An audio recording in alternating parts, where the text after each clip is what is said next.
Seul Jésus sauve. Bien-aimé, fuir n'est pas forcément un signe des faiblesses. Dans ce numéro, le prophète nous parlera sur l'action de fuir. Plusieurs passages dans la parole de Dieu nous montrent que dans certains cas, fuir est la stratégie la plus efficace de survie. Et alors, pourquoi fuir et quels sont les avantages de fuir? C'est ce que nous allons voir dans les minutes qui suivent avec le prophète. À très bientôt. Seul Jésus sauve. Je suis le prophète Jérémie Ronikambo et sur ce numéro de Seul Jésus sauve, j'aimerais partager avec nous un sujet, une pensée. Fuir. Bien-aimés, dans plusieurs passages de la Bible et dans quelques-uns que je veux citer, la Bible est en train de faire mention du fait ou de l'action de fuir. En fait, lorsqu'on parle de fuir, ce n'est rien d'autre que le fait d'éviter, de s'éloigner, de se détourner, de s'écarter de tout ce qui pourrait être un obstacle, un objet contraire à la volonté de Dieu. L'apôtre Paul est en train de dire à Timothée dans le livre de Timothée, chapitre 2, le verset 22, il dit à Timothée, fuis les passions de la jeunesse. Et quelque part, dans Corinthiens, il dit, fuyez l'idolâtrie. Et il ajoutera encore quelque part, fuyez l'impudicité. Et Jésus, lorsqu'il parle aux disciples, les envoyant pour la mission, il leur dit, en quelque lieu que vous irez, si vous êtes persécutés, fuyez d'une ville à une autre. Fuyez cette ville pour aller dans une autre ville. Nous voyons que pour certains cas dans la vie, il est important de fuir et non de résister ou de rester. Il y a des défis dans la vie que vous allez relever, non pas en les confrontant, mais en fuyant. Il y a des victoires dans la vie que vous allez décrocher, non pas en combattant, mais en vous retirant. Un enfant de Dieu qui a grandi et qui a atteint un certain niveau de maturité comprend que pour certaines circonstances ou face à certains cas dans la vie, il doit fuir, il doit s'éloigner. Comme notamment l'apôtre Paul est en train de dire à Timothée, fuis les passions de la jeunesse. Il parle à Timothée qui est jeune, qui se retrouve dans un cadre où en tant que jeune, il serait tenté de se livrer aux passions de la jeunesse. Et l'apôtre Paul lui dit, fuis les passions de la jeunesse. Et quelque part, il dit encore, fuyez l'impudicité. L'homme fort, ce n'est pas celui qui se dit, j'ai Jésus, j'ai le Saint-Esprit, ça va aller. Retenez une chose, avoir le Saint-Esprit ou être rempli de la plénitude de l'Esprit n'est pas une prérogative à foncer tête baissée à tout ce qui se présente devant nous. La Bible est en train de dire que la chair est faible. Bien que l'esprit soit bien disposé, il ne faut pas négliger ou minimiser le fait que la chair soit faible. Et il faut tenir compte de cela. Et lorsque vous grandissez dans l'œuvre de Dieu, lorsque vous grandissez dans la marche avec le Seigneur, lorsque vous grandissez dans votre communion avec le Seigneur, vous devenez fort aussi, non pas parce que vous résistez à la tentation, mais parce que vous savez fuir aussi. Parce que l'un des moyens aussi pour résister à la tentation, bien évidemment, c'est de fuir. Et la Bible nous recommande, comme je l'ai cité dans certains cas, il faut savoir fuir. Tu ne sauras pas évoluer dans ta vie spirituelle aussi longtemps que tu te laisses demeurer dans cet environnement ou face à ces circonstances qui étouffent la présence de Dieu en toi. Les hommes te diront que tu es faible, mais Dieu te dira que tu es fort. Vous imaginez Joseph devant la femme de Potiphar, il avait eu une occasion d'être certainement l'amant de la femme du maître de la maison. Mais Joseph a pris la résolution de fuir. Si c'était notre personne, il dirait, moi je vais saisir l'occasion. Joseph a été vu peut-être comme un homme faible, mais en réalité il était fort. Parce que lorsque vous marchez avec le Seigneur Jésus, acceptez que les hommes vous appellent faible, mais que Dieu vous considère fort. Et d'ailleurs, votre force spirituelle c'est mesuré aussi à votre capacité à fuir le péché, à votre capacité à fuir l'environnement qui étouffe la présence de Dieu en vous. Votre force spirituelle, votre stabilité spirituelle, c'est mesuré aussi à votre capacité à vous détourner du mal, à résister, mais tout en fuyant. C'est ainsi le message que je viens apporter à quelqu'un en ce jour, ce soir, ce matin, ce midi, cet après-midi. Ça dépend de l'heure où vous êtes en train de me suivre. Je viens dire à quelqu'un, il est temps que tu puisses fuir. Arrête de résister. Il y a des moments où Dieu te dira, il faut fuir. Il a dit à Élie, alors que Élie vient de décréter qu'il ne pleuvra pas jusqu'à ce que lui va déclarer encore, Dieu dit à Élie, retire-toi, va au torrent de Kérit, cache-toi. Élie était un homme puissant, c'était un prophète puissant, mais Dieu lui recommande de se retirer. C'était une façon de fuir. Il y a des moments où tu vas sauver ta vie en fuyant. Et parmi les avantages, je dirais même, à fuir, c'est qu'en fuyant, tu peux préserver ta destinée. Plusieurs personnes ont gâché leur destinée parce qu'ils n'ont pas su fuir au bon moment.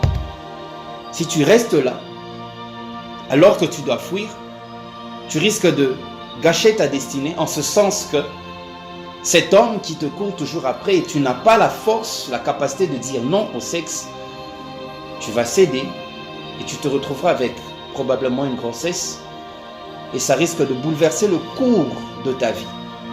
Tu risques de gâcher ta destinée ou ta carrière professionnelle, ton ministère, parce que tu n'as pas su fuir. Fuir te permettant aussi de rester en vie. Dans la Bible, David était oint. Il avait l'onction. Dieu l'avait appelé. Mais quand son pronostic vital avait été engagé face à Saül, David a décidé de fuir. Il n'est pas resté. Ne te dis pas que j'ai Jésus, je veux rester là. Ne te dis pas que j'ai le Saint-Esprit, je veux demeurer là. Apprends à fuir. Fuir peut préserver la vie, ta vie, physiquement parlant, et même la vie de ton ministère, même la vie de ton foyer. Fuir te préservera de la mort. Un autre aspect, c'est que fuir peut te emmener certes en prison, comme Joseph, mais cette prison sera le point de rencontre ou de la manifestation de la promesse de Dieu dans ta vie.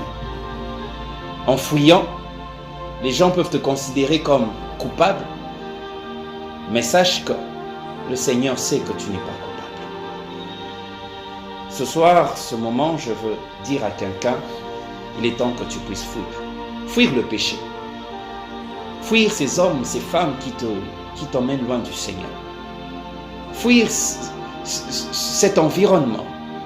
Fuir ces habitudes, ce comportement qui attriste le Saint-Esprit. Il est temps que tu puisses fuir. Tu es en train de passer de moments en prière où tu demandes, Seigneur, quelle est ta volonté? Qu'est-ce que je vais faire? Je viens te dire que Dieu te dit de fuir. Comme l'apôtre Paul a dit, fuyez l'impudicité. Tu ne peux pas te dire, je suis fort. Fuis. Fuis d'abord. Fuis les passions de la jeunesse. Oh, je suis jeune, je veux profiter de la vie. Fuis les passions de la jeunesse. Fuis ces choses. Fuyez l'idolâtrie. Nous sommes dans un temps, dans une saison, dans une génération où l'homme est en train de se livrer à plusieurs choses qui se révèlent aujourd'hui être de l'idolâtrie. L'amour de la mode, les réseaux sociaux, la recherche de la vie, la recherche du bonheur, sans s'en rendre compte, pour certaines personnes, c'est devenu comme une idole et qui éloigne plusieurs personnes de Dieu. Le Seigneur est en train de te dire, fuis. Fuir te permettra de créer une distance. Fuir te permettra de couper la connexion avec la chair. Fuir te permettra de couper l'alimentation aux forces de ténèbres ou aux esprits qui agissent et qui t'emmènent à offenser le Seigneur. Je vais chuter en te disant une chose. Fuir te permettra aussi de préserver ta dignité. Les hommes te respecteront parce que tu sais dire non et te retirer. Vous êtes là, vous êtes en train de me suivre et vous avez besoin de prière. Je vous invite ce soir à baisser la tête et nous allons prier ensemble. De là où vous êtes, je ne sais pas, c'est peut-être le jour, c'est peut-être la nuit, c'est peut-être un après-midi. Prions ensemble. Seigneur, il y a quelqu'un qui me suit en ce moment. Elle n'a pas la force de fuir, elle n'a pas la force de se retirer. Ma prière en ce jour est que tu communiques la force à quelqu'un. Vous êtes en train de me suivre, mettez la main sur votre cœur et demandez au Seigneur, crée en moi la volonté. Le vouloir et le faire. La Bible dit, l'apôtre Paul dit, je puis tout par celui qui me fortifie. Que Christ crée en toi la force pour pouvoir fuir. Tu es en train de réfléchir, tu te dis, si je me retire, je vais perdre tel avantage. Si je me retire, je vais perdre telle opportunité. Il est mieux pour toi de ne point perdre ta relation avec le Seigneur. Il est mieux pour toi de perdre les hommes que de perdre ta relation avec le Seigneur. Il est mieux pour toi de perdre cette carrière, mais de ne pas perdre l'appel de Dieu. Seigneur, aide celui-ci. Aide cette femme, aide cet homme. Aide ce jeune qui a du mal à fuir les passions de la jeunesse. Aide cet homme de Dieu qui te sert, mais qui a du mal à fuir l'impudicité. Aide cette servante de Dieu qui te sert, mais qui court ça et là après les choses de ce monde. Éternel, qu'un homme, qu'une femme trouve en ce jour la force de fuir, la force de se retirer de cet environnement, au nom de Jésus-Christ. Que le Saint-Esprit te touche là où tu es. Que la main de Jésus-Christ soit sur toi, qui te relève là où tu es tombé et qui te donne la force de te retirer, au nom de Jésus-Christ. Au nom de Jésus-Christ. Merci Seigneur. Merci Saint-Esprit. Au nom de Jésus. Amen.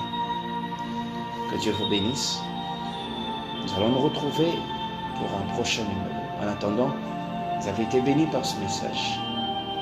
N'hésitez pas à nous contacter via le contact, via les coordonnées qui vous seront présentées. Que Dieu vous bénisse et à très bientôt.